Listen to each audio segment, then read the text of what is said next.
সন্দেশখালীতে বড় ডিগবাজি। মমতার সফরের আগে তৃণমূলের রেখাপাত্র রাজনৈতিক গুরু।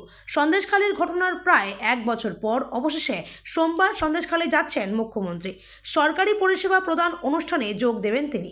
সাধারণের হাতে সরাসরি সরকারি পরিষেবা তুলে দেবেন মুখ্যমন্ত্রী।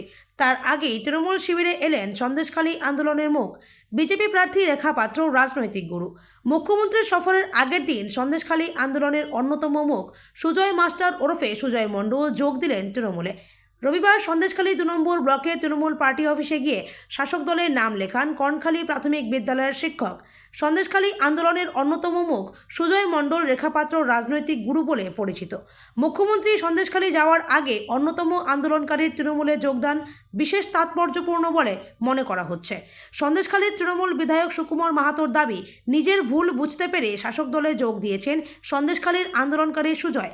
আর সুজয় নিজে বললেন, তৃণমূলে যোগদানের প্রথম এবং প্রধান কারণ হলো, প্রথম থেকেই আমি এই তৃণমূল দলটাকে ভালোবাসতাম, করতাম, সদস্য সমর্থক হিসেবে ছিলাম। মাঝখানে গুটিকয় ব্যক্তি যারা তৃণমূলের ছত্রছায়ায় থেকে এই দলটাকে ব্যবহার করে তৃণমূলের বদনাম করে যাচ্ছিল।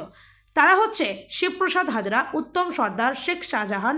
এদের এই কীর্তিকলাপ আমার ঠিক পছন্দ হয়নি, যে কারণে আমি এদের বিরুদ্ধে আন্দোলনে সামিল হয়েছিলাম। কয়েক মাস আগে ভাইরাল অডিও কাণ্ডে নাম জড়ায় বিদ্যালয়ের শিক্ষক ও সন্দেশখালীর আন্দোলনকারী এই সুজয় মণ্ডলের। সন্দেশখালী কাণ্ডে ভাইরাল হয় একটি অডিও ক্লিপ। তাতে বিস্ফোরক অভিযোগ করতে শোনা যায় কর্ণখালী প্রাথমিক বিদ্যালয়ের শিক্ষক ও সন্দেশখালীর আন্দোলনকারী সুজয় মণ্ডলকে। ভাইরাল অডিওতে বিজেপির বিরুদ্ধে সন্দেশখালীর মহিলা আন্দোলনকারীদের প্রভাবিত করার অভিযোগও শোনা যায় এই কণ্ঠে। প্রথমে ভাইরাল অডিও নিজের বলে দাবি করেন সুজয় মণ্ডল। কণ্ঠস্বর তার বলে স্বীকার করে নেন তিনি, কিন্তু পরে তা অস্বীকার করেন। 180 ডিগ্রি ঘুরে সুজয় বলেন, আমি তৃণমূলে যাইনি বলে আজকে আমার নামে এই নোংরামোটা করা হলো। আমার ভয়েস বিকৃত করা হয়েছে। কারা করেছে এটা বিচার এবং বিশ্লেষণ সাপেক্ষ, তদন্ত সাপেক্ষ। তদন্ত করে দেখুক। আমি এটা নিয়ে নিশ্চয়ই লিগ্যাল অ্যাকশন নেব। যে সুজয় অভিযোগ করেছিলেন তৃণমূলে যোগ না দেওয়ায় তাকে হেয় করার চেষ্টা করা হচ্ছে, সেই মানুষই কয়েক মাসে ভুল বদল করে ফেললেন।